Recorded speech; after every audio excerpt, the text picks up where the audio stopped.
Hello friends, welcome to Telugu talks.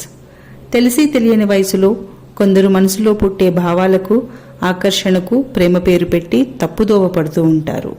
ఎందుకంటే ప్రేమకు ఆకర్షణకు చాలా దగ్గర సంబంధం ఉంది. వారి మనసులో ఉన్నది ఏ ఫీలింగో తెలుసుకోలేక తప్పటడుగులు వేస్తూ ఉంటారు. సంచలనం రేపిన ప్రియా మిశ్రా కేసులో కూడా ఇదే తప్పిదం జరిగింది. ఉత్తరప్రదేశ్లో పారామెడికల్ విద్యార్థిని ప్రియా మిశ్రా హత్య రాజకీయ దుమారం లేపింది.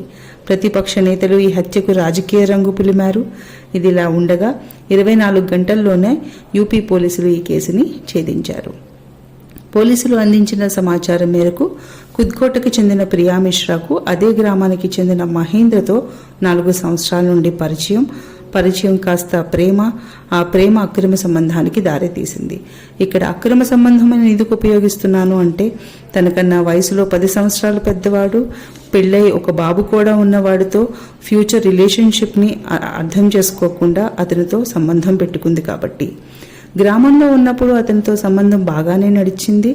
అయితే ఒకసారి కాలేజీలో చేరగానే కొత్త లోకాన్ని చూసిన ప్రియా మహేంద్రని అవాయిడ్ చేస్తూ కొత్త స్నేహితులతో ఉండడం ప్రారంభించింది. ఇది తట్టుకోలేని మహేంద్ర తనకు ఒకసారి కలవాలని, లాస్ట్ టైం ఒకసారి తనను కలిసి తర్వాత వెళ్ళిపోవచ్చని రిక్వెస్ట్ చేశాడు. అయితే అతని దురుద్దేశాన్ని గమనించలేని ప్రియా ఒక్కసారి కలుస్తా అని చెప్పి గురువారం 14 మార్చి 2024 11 గంటల సమయంలో హాస్టల్ బయట అతని కారు ఎక్కింది. కారులో మహేంద్రతో పాటు సోదరుడు అరవింద్, మామ రాంప్రకాష్ కూడా ఉన్నారు.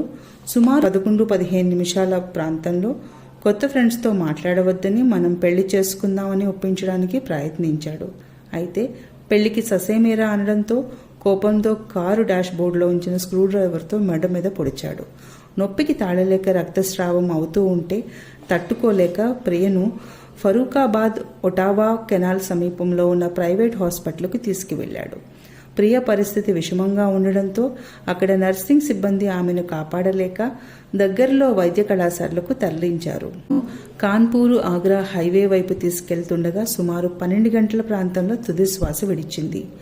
ఏమి చేయాలో తెలియని పరిస్థితుల్లో సుమారు 7 గంటల పాటు, అంటే సాయంత్రం 7 గంటల వరకు మృతదేహాన్ని కారులోనే ఉంచాడు. మృతదేహాన్ని పారివేయడానికి యమునా వంతెన మరియు ఉడీ ప్రాంతంలో సుమారు 3 గంటల పాటు తిరిగానని మహేంద్ర వెల్లడించాడు. అయితే రాత్రి 7:30 సమయంలో వైద్పురా ప్రాంతంలో సొనాయి వంతెన సమీపంలో మృతదేహాన్ని పడేసి అక్కడ ఎక్స్ప్రెస్ హైవే మీదుగా తన స్నేహితుడి గ్రామానికి చేరుకున్నాడు.